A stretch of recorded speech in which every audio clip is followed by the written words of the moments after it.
биттен сұрапты да. Бит мырза, сіз кризисті қалай түсінесіз десе, бит айтады дейді. Ол тазбас адам деп.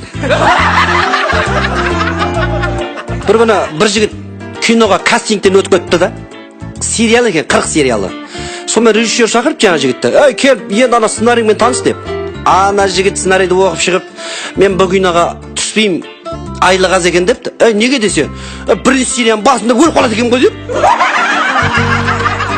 Бір күні Бразилия мен Қазақстан футбол ойнаған ғой. Ойыннан кейін доптан интервью атты. Доп жалпы ойын қалай болды десе, доп айтады дейді. Бразилия мен өзі кім ойнады деп. Ей, Қазақстан десе, қайдам оларды ойында вообще көрген жоқпын деп. Айтпақшы, доп демекші, доп басын томографияға түсірген ғой, сөйтсе сотрясение депті. Бір күні ешек зебраға айтады дейді. Зебра, сен армияға барып кеп өзінше бола берме. Шеш ана тельняшкыңды депті. Бір айтыскер айтысқа барып жаман ұтылған ғой. Сөйт костюмің әдемі екен деген грамота атты сол күні. Сөйт келе жатса домбырасы айтады дейді. Братан, бұдан кейін дайындалшы, буындырып өлтіріп қойыздан ғой депті. Бір күн бір адам байып кеткен ғой, сөйтіп екі телохранитель алды да. Телак дейді ғой, телак. Соны екі телак бір жерде атыс болып қашып кетті екі телак екі жаққа. Ана байқұс боқпалап жүріп зорға дегенде тірі қап, кейіннен телактарын ұрысып жатыр дейді. Атаң өлтір жаңа қақ етіп қалды деп жаңа. Мен қорғамайсыңдар ма десе, телактар айтады дейді. Ойбай, біз өліп қалсақ сізді кім қорғайды депті. Бір күні біреу кісі екен да, шалқай жүріп артқырғылық қапты. Ешек 3 күн жем жеп, жіберіңдер мен бәйгеге қатысам депті ғой. Бір күні қырық аяқ айтты, қоя бүгін ертірақ жатайын, күнді жұмысқа кешіп қап жүрмін деп. Енді жатайын деп атсам, мамасы айтады дейді, бар құра, аяғын жуып жат деп. Бір күні бір жігіт пен қыз үйленген ғой, сөйтсе қыздың шешесі семьяға араласа береді екен да, болмайтын нәрсеге. Сөйтсе бала миымды ашытпасын деп 2 жыл армияға кетіп қапты. 6 айдан кейін енесінен хат келіп тұр дейді. Күйеу бала, ана қызымдап кеткеніңе 6 ай болды ғой. Армияңнан 3 күн отпуск алда үйге бар. Қызымды алда үйге кел, қайттан үйіңе апарып тастайсың, армияңа құр деп жазып жіберді енесі.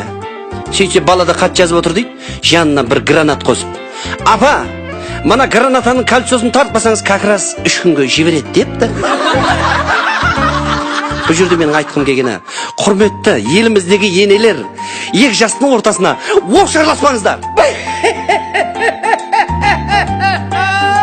Бір ауыл жақта бір көкеміз бар да, фокусник. Датово ішет, бүкіл киімдерін жоқ бұл жереді ғой. Жоқ.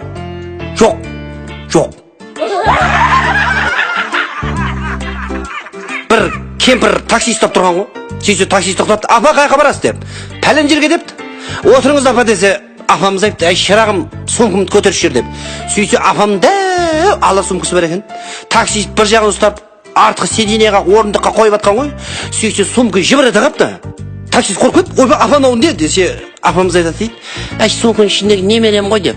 Ойбай апа оны мына сумкаға сабағасыз десе, апамыз айтады дейді, басқа садикке ауыстырып жатырмын ғой, әйтпесе үй тауып келе береді депті. Бір күні алтын балық өз еркімен арыз жазып жұмыстан шығып кетті. Бүкіл Рибак көлдің жағасында отыр. Бір-біріне сұрақ қойды, сен ұстап жеп қалған жоқсың ба деп. Жоқ деп.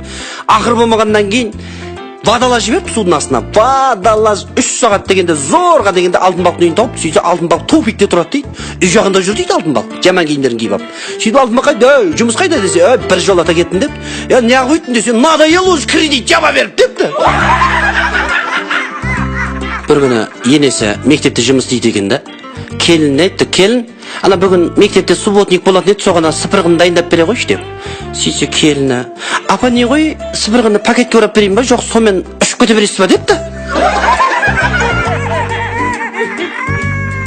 Өткенде бір ақыр заман болады деп адам бәрі шулап кетті ғой бір 21-і. Сол кез ақыр заман болмай қалды ғой. Сома адамдар дал болыпты, ақыр заман өзі келе ма, келмей ме, қашан келеді өзі деп. Сөйтсе бір білгіш көсем айтыпты.